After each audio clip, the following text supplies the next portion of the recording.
Good morning everyone. मैं रिंकी अग्रवाल स्वागत करती हूँ आपका अग्रवाल क्लासेस फॉर फाइटर्स। आज मैं आप लोग को डेडलॉक के बारे में बताने वाली हूँ। इससे पहले के टॉपिक में मैंने CPU शेड्यूलिंग और प्रोसेस शेड्यूलिंग को पूरा कवर किया है। जितने भी नेट JRF में क्वेश्चंस उससे बनते हैं वो उससे पूरे टॉपिक्स मैंने उसमें कवर किया हुआ है। जिसने भी ये वीडियो नहीं देखा है नीचे डिस्क्रिप्शन बॉक्स पे लिंक दी गई है, लिंक पे जाके आप ये वीडियो देख सकते हैं। तो आइए आज का न्यू टॉपिक डेडलॉक चालू करते हैं। बट उससे पहले अगर आपको मेरा पढ़ाया हुआ समझ में आता है, मेरे कंटेंट आपको समझ में आते हैं तो प्लीज़ मेरे चैनल को लाइक करिए, सब्सक्राइब करिए और ज़्यादा से ज़्यादा उसको शेयर करिए और नीचे कमेंट करना मत भूलिएगा।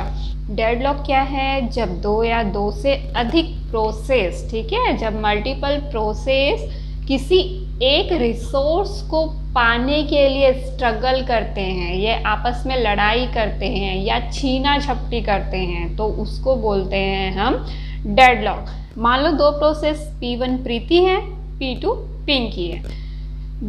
लाइब्रेरी में जाते हैं, लाइब्रेरी में एक बुक है, मान लो कंप्यूटर ऑपरेटिंग सिस्टम की एक बुक है। इस एक बुक को प्रीति भी पढ़ना चाहती है और पिंकी भी पढ़ना चाहती है। दोनों को ही यही बुक पढ़ना है और एक ही टाइम पे ये बुक पढ़ना है। ऐसा नहीं है कि प्रीति अपना कॉम्प्रोमाइज़ कर रही है कि पिंकी तू पहले ले जा, या पिंकी कॉम्प्रोमाइज़ कर रही है प्रीति तू पहले ले जा। ऐसा बिल्कुल नहीं है। दोनों को एक ही समय पर एक ही बुक पढ़नी है। तो क्या करेंगे? दोनों एक दूसरे से छीना झपटी करेंगे या फिर लड़ाई करेंगे। तो उसमें क्या रीज़न निकलेगा, उसमें कंक्लूजन क्या निकलेगा? ना तो प्रीति उस बुक को पढ़ पाएगी, ना तो पिंकी उस बुक को पढ़ पाएगी। तो इस कंडीशन, ये जो कंडीशन सिस्टम में होता है, सिस्टम में जब एक, दो या दो से अधिक प्रोसेस किसी एक ही रिसोर्स को पाने के लिए कंपटीशन करते हैं या फिर फाइटिंग करते हैं, तो उसको बोलते हैं डेडलॉक। ठीक है, 4 कंडीशंस होते हैं। 4 कंडीशन के कारण बेसिकली डेडलॉक आता ही आता है। अगर किसी भी सिस्टम में ये 4 कंडीशन एक साथ हुए तो डेडलॉक का आना तय है। फर्स्ट कंडीशन क्या है? Mutual exclusion. दूसरा है होल्ड एंड वेट। थर्ड है आपका नॉन प्रियम्पशन। फोर्थ है आपका सर्कुलर वेट। ये 4 कंडीशन से डेडलॉक आता है। ये डेडलॉक का कैरेक्टराइजेशन है। क्या? म्यूचुअल एक्सक्लूजन मतलब होता है only one process at a time can use a resource. Only one process at a time मतलब एक टाइम पे सिर्फ एक ही प्रोसेस उस रिसोर्स को यूज कर सकता है, उसको बोलते हैं म्यूचुअल एक्सक्लूजन। म्यूचुअल एक्सक्लूजन को शॉर्ट पे आप नॉन शेयरेबल से भी याद कर सकते हैं। इसमें क्या होता है, जो ये प्रोसेस है, मान लो ये हमारा रिसोर्स है और P1 P2 दो प्रोसेस हैं, तो ये जो रिसोर्स है उसको एक टाइम पर सिर्फ एक ही प्रोसेस यूज़ कर सकता है। मान लो मैंने इस रिसोर्स को P1 को दे दिया तो उसको सिर्फ P1 ही यूज़ कर सकता है, वो शेयरेबल नहीं होता, उसको P2 यूज़ नहीं कर सकता। ये होता है हमारा म्यूचुअल एक्सक्लूजन। शॉर्ट में आप इसको नॉन शेयरेबल के थ्रू याद कर सकते हैं। नेक्स्ट हमारा hold and wait. Hold and wait क्या बोलता है? मान लो ये 4 प्रोसेस है, मान लो ये एक बुक है और ये एक लैपटॉप है, ठीक है, ये एक टैबलेट है, मान लो टैबलेट है और ये एक बुक है। होल्ड एंड वेट क्या करता है? P1 को बुक भी चाहिए और टैबलेट भी चाहिए, P2 को बुक भी चाहिए और टैबलेट भी चाहिए, दोनों को दोनों ही चीज़ चाहिए। P1 क्या करता है? बुक को लेके रख लेता है और P2 क्या करता है? टैबलेट को लेके रख लेता है। अब P1 का बिना टैबलेट के बिना वर्क नहीं कंप्लीट होगा। सेम एज इट P2 का भी बिना बुक के बिना वर्क कंप्लीट नहीं होगा। तो ये क्या होता है? होल्ड एंड वेट की कंडीशन हो जाती है। P1 क्या करेगा? बुक को होल्ड कर लेगा, बुक को ये ले लिया ना, P1 बुक को होल्ड कर लिया और ये बुक को रिलीज ही नहीं करूँगा बोलता है जब तक कि मुझे मेरा वर्क कंप्लीट नहीं हो जाता। Same as it is P2 क्या किया है? टैबलेट को होल्ड कर लिया है और ये इसको तब तक रिलीज नहीं करूँगा बोलता है जब तक कि बुक में मेरा वर्क कंप्लीट नहीं हो जाता, मुझे बुक नहीं मिल जाती। बताओ किसी को कुछ मिलेगा? ना P1 को टैबलेट मिलने वाला, ना P2 को बुक मिलने वाला। तो ये कंडीशन हमारी कहलाती है होल्ड एंड वेट। इसमें क्या होता है, अनिश्चित काल तक होल्ड और वेट हो जाता है। किसी भी प्रोसेस को मान लो एक या एक से अधिक रिसोर्स चाहिए, तो जो रिसोर्स उस समय अवेलेबल होता है उस रिसोर्स को ये जो प्रोसेस होता है वो होल्ड कर लेता है, मतलब लेके रख लेता है। तब तक रखा रहता है जब तक कि उसको और प्रोसेस ना मिल जाए। तो ये कंडीशन कहलाती है होल्ड एंड वेट। नेक्स्ट है हमारा नॉन प्रियम्पशन। नॉन प्रियम्पशन का मतलब होता है, मान लो P1 रिसोर्स है, दूसरा बताती हूँ, जैसे P1 P2 दो प्रोसेस है, R2 और R1। R2 और R1 दो रिसोर्स है, ठीक है। नॉन प्रियम्पशन में क्या होता है, किसी भी होल्ड रिसोर्स को कोई भी आपसे छीन नहीं सकता, उसको बोलते हैं नॉन प्रियम्पशन। P1 जो प्रोसेस है उसने R1 रिसोर्स को होल्ड कर लिया है। अब P2 को भी R1 चाहिए, लेकिन जब तक P1 R1 को फ्री नहीं करेगा तब तक P2 R1 को नहीं ले सकता, मतलब उसको जबरदस्ती छीन नहीं सकता, प्रियम्प्ट नहीं कर सकता, उसको बोलते हैं नॉन प्रियम्पशन। क्लियर है। Next circular wait.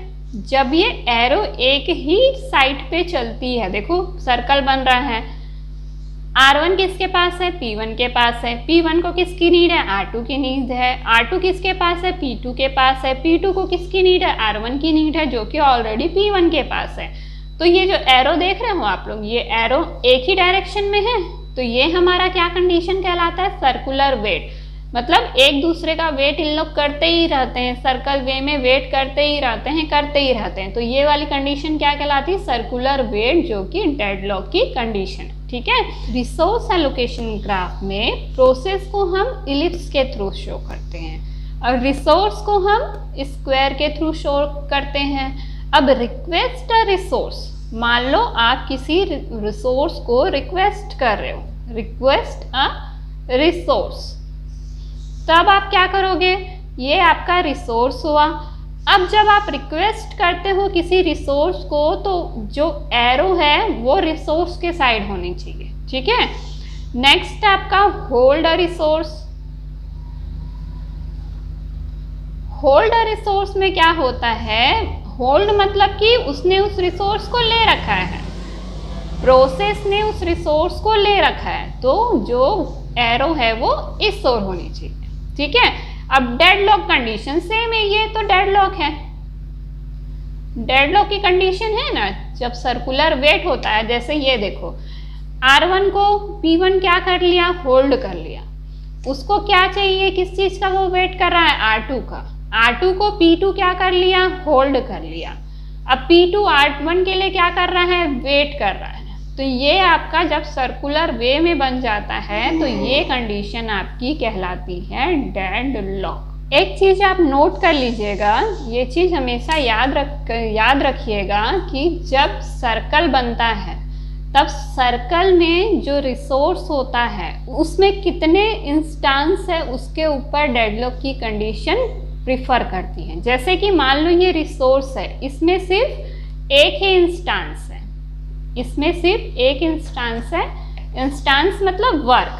जैसे एक रिसोर्स में सिर्फ कभी कभी हम एक ही वर्क कर सकते हैं, किसी रिसोर्स में हम एक से ज़्यादा वर्क कर सकते हैं। जैसे प्रिंटर है, प्रिंटर में हम एक ही टाइम पर बहुत सारे वर्क कर सकते हैं। इन द सेंस जब दो कंप्यूटर से, मान लो अब मैंने एक प्रिंटर के साथ अटैच कर दिया है, अब मुझे दोनों ही कंप्यूटर से प्रिंट आउट निकालना है, तो प्रिंटर क्या करेगा, दोनों कंप्यूटर के प्रिंट आउट को ले लेगा, एक के बाद एक निकाल देगा ना, ले लेगा। तो वो वर्क कैसे कर रहा है, मल्टीपल वर्क कर रहा है, तो उसमें दो इंस्टांस या मल्टीपल इंस्टांस हुए। और जब कोई रिसोर्स, जैसे हम वेबकैम से काम कर रहे हैं, वेबकैम में सिर्फ हम देख सकते हैं, ठीक है, अपना चेहरा हम अपना फेस दिखा सकते हैं, तो उससे हम एक ही वर्क कर सकते हैं, तो वो एक इंस्टांस हुआ। इंस्टांस मीन्स वर्क, ठीक है, कौन कितना वर्क करता है, रिसोर्स जो होता है। तो अगर सर्कल पर रिसोर्स वन इंस्टेंस होता है तो डेडलॉक की कंडीशन होगी ही होगी।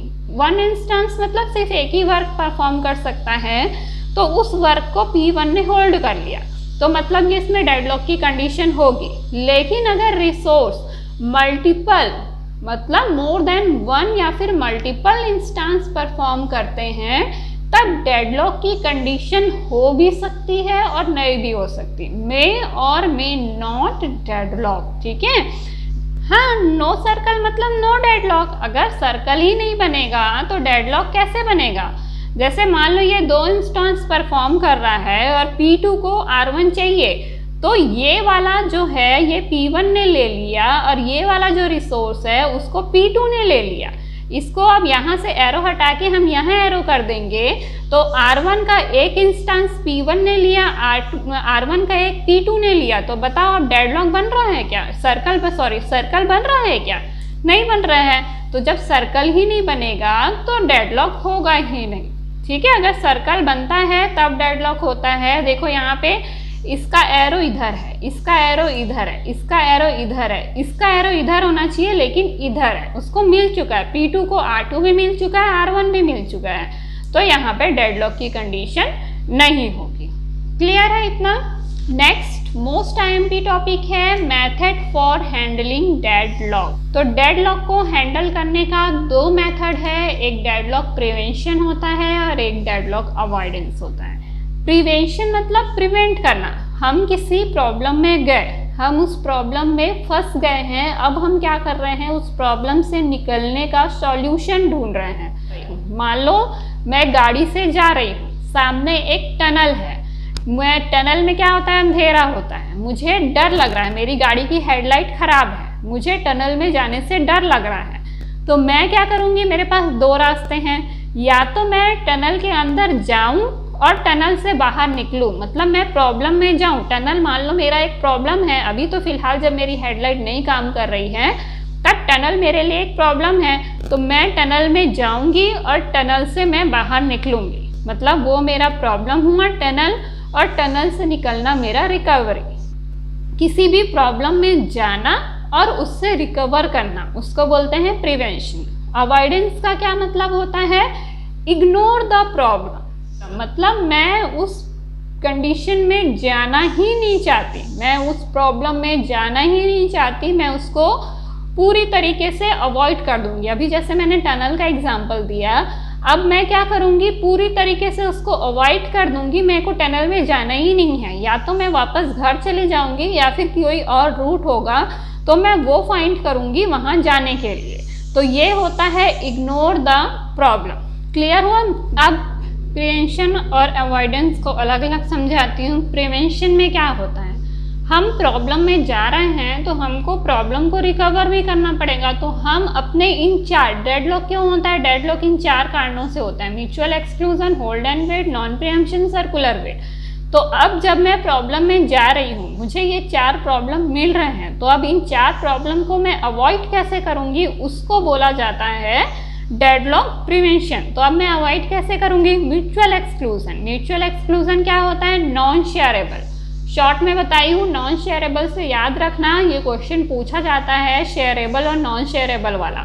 तो म्यूचुअल एक्सक्लूजन क्या होता है, नॉन शेयरेबल, तो इसको हम क्या कर देंगे, शेयरेबल बना देंगे। शेयरेबल बना दूंगी इन द सेंस, मैंने आपको कॉलेज लाइब्रेरी का एक एग्जांपल दिया था कि आपको 15 डेज़ के लिए बुक मिल गई है, तो मैं क्या करूँगी, उस 15 डेज़ में से मैं आपको बोलूँगी कि आप इसके साथ शेयर कर लीजिएगा, 7 डेज़ आप रख लीजिएगा, 7 डेज़ उसको दे दीजिएगा। तो ये होता है शेयरेबल। म्यूचुअल एक्सक्लूजन से बचने के लिए हमको क्या करना पड़ेगा, शेयरेबल बनाना पड़ेगा किसी भी रिसोर्स को। Second, hold and wait. Hold and wait के लिए क्या करना पड़ेगा, जितने भी रिसोर्स है, होल्ड एंड वेट का सॉल्यूशन, सबका भी सॉल्यूशन बता रही हूँ ना, प्रिवेंशन का पूरा टेक्निक बता रही हूँ। हम प्रिवेंट कैसे करेंगे, अगर हम प्रॉब्लम में गए तो उस प्रॉब्लम को हम प्रिवेंट, उससे रिकवर कैसे करेंगे। होल्ड एंड वेट का सॉल्यूशन क्या होता है कि जितने भी रिसोर्स किसी प्रोसेस को चाहिए तो वह सभी रिसोर्स को एक ही टाइम पे रिक्वेस्ट करेगा किसी भी रिसोर्स को होल्ड करके नहीं रखेगा। जब सारे रिसोर्स, जितने रिसोर्स उसको चाहिए उतने अवेलेबल हो तभी वो उसको लेगा, वरना नहीं लेगा। ये होता है होल्ड एंड वेट। जैसे इसका एग्जांपल मैंने दिया था होल्ड एंड वेट में बुक और टैबलेट का। तो P1 को अगर बुक और टैबलेट चाहिए तो P1 दोनों रिसोर्स को एक ही टाइम पे रिक्वेस्ट करेगा। अगर दोनों अवेलेबल है तो P1 को मिल जाएगा, अगर अवेलेबल नहीं है तो ये वेट करेगा। इसका सॉल्यूशन है होल्ड एंड वेट का। थर्ड हमारा है नॉन प्रियम्पशन। जैसे नॉन प्रियम्पशन का मैं एग्जांपल देती हूँ। ये प्रोसेस है P1, ये प्रोसेस है P2, ये रिसोर्स रखा है R1, R2, R3। Non preemption का सॉल्यूशन क्या है कि जितने भी रिसोर्स आपके पास हैं आप उन सारे रिसोर्स को फ्री कर दोगे अगर आपको जो रिसोर्स चाहिए वह अवेलेबल नहीं है तो। ठीक है, non preemption. Next circular wait.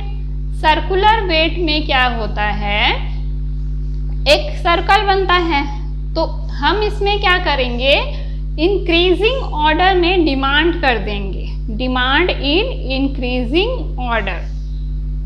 Demand in increasing order मतलब क्या होता है, देखो 1 2 3 4 5 हमारे पास ये टोटल 5 रिसोर्स हैं। P3 प्रोसेस है, उसने क्या किया, R4 को ले लिया। ठीक है, अब P4 जो प्रोसेस है, इसके बाद आने वाला जो प्रोसेस है, डिमांड इन इंक्रीजिंग ऑर्डर का मतलब इंक्रीजिंग ऑर्डर में किसी भी प्रोसेस को डिमांड करेंगे, डिक्रीजिंग ऑर्डर में डिमांड नहीं कर सकते। सर्कुलर वेट का सॉल्यूशन। अब वो इंक्रीजिंग डिक्रीजिंग का क्या मतलब हुआ, देखो समझाती हूँ। हमारे पास 5 रिसोर्सेस हैं, ये सारे रिसोर्सेस हैं। ठीक है, 5 रिसोर्सेस है। P3 एक प्रोसेस है जो कि R4 रिसोर्स को ले रखा है। अब P4 दूसरा प्रोसेस आया तो अब P4 क्या करेगा, सिर्फ R5 की ही डिमांड कर सकता है। वो अपने से डिक्रीजिंग ऑर्डर वाले रिसोर्स की डिमांड नहीं कर सकता है। डिक्रीजिंग ऑर्डर मतलब अगर R4 P3 के पास है तो वो R3, R2, R1 की डिमांड नहीं कर सकता है, सिर्फ इंक्रीजिंग ऑर्डर में ही रिसोर्स की डिमांड करेगा। वो होता है सर्कुलर वेट से प्रिवेंट करने का तरीका। ठीक है, एक चीज एग्जाम में और पूछा जाता है, डायरेक्ट और इनडायरेक्ट प्रिवेंट क्या होता है। तो आप लोग याद रखिएगा, ये जो म्यूचुअल एक्सक्लूजन, होल्ड और वेट और नॉन प्रियम्पशन जो है, म्यूचुअल एक्सक्लूजन, होल्ड और वेट और नॉन प्रियम्पशन जो है, इसको हम बोलते हैं इनडायरेक्ट प्रिवेंट मेथड। ये जो सर्कुलर वेट है उसको बोलते हैं डायरेक्ट प्रिवेंट मेथड। ठीक है, ये एग्जाम में कई बार पूछा जाता है, इनडायरेक्ट और डायरेक्ट प्रिवेंट किसको बोलते हैं प्रिवेंशन टेक्निक में। तो इनडायरेक्ट प्रिवेंट में mutual exclusion, hold and wait, non preemption आएगा और डायरेक्ट प्रियम्प्ट में सर्कुलर वेट आएगा। मान लो R1 P1 प्रोसेस आया, उसको पहले R1 रिसोर्स के बारे में पूछा गया कि आपको ये चाहिए क्या, तो वो बोला नहीं मुझे यह नहीं चाहिए। आगे गया, R2 रिसोर्स मिला उसको, R2 रिसोर्स उसको चाहिए था, उसने R2 को ले लिया। आगे गया, R3 रिसोर्स के बारे में उससे पूछा गया, उसको नहीं चाहिए। R4 चाहिए, R4 को P1 ने ले लिया। अब अचानक से अगर P1 को याद आता है कि मेरे को R1 रिसोर्स भी चाहिए तो वो उसको नहीं मिलेगा। ये होता है सर्कुलर वेट का सॉल्यूशन, डिमांडिंग इंक्रीजिंग ऑर्डर। ठीक है, समझ में आया। नेक्स्ट है हमारा डेडलॉक अवॉइडेंस। डेडलॉक अवॉइडेंस का सबसे बेसिक फॉर्मूला है बैंकर्स एल्गोरिथम। इसमें न्यूमेरिकल्स बनेंगे और ये न्यूमेरिकल एग्जाम में पूछे ही जाते हैं, इसलिए इसको अच्छे से पढ़िएगा। डेडलॉक अवॉइडेंस, बैंकर्स एल्गोरिथम, इसमें 2 स्टेट होते हैं। एक होता है सेफ स्टेट, सेफ कंडीशन या सेफ स्टेट भी बोल सकते हैं, और दूसरा होता है अनसेफ कंडीशन। सेफ कंडीशन में डेडलॉक नहीं होता, अनसेफ कंडीशन में पॉसिबिलिटी रहती है, possibility of deadlock. Next class में डेडलॉक अवॉइडेंस पढ़ेंगे हम। तो जाते जाते मेरे चैनल को लाइक और सब्सक्राइब करना मत भूलिएगा। मिलते हैं नेक्स्ट क्लास में। Have a nice day.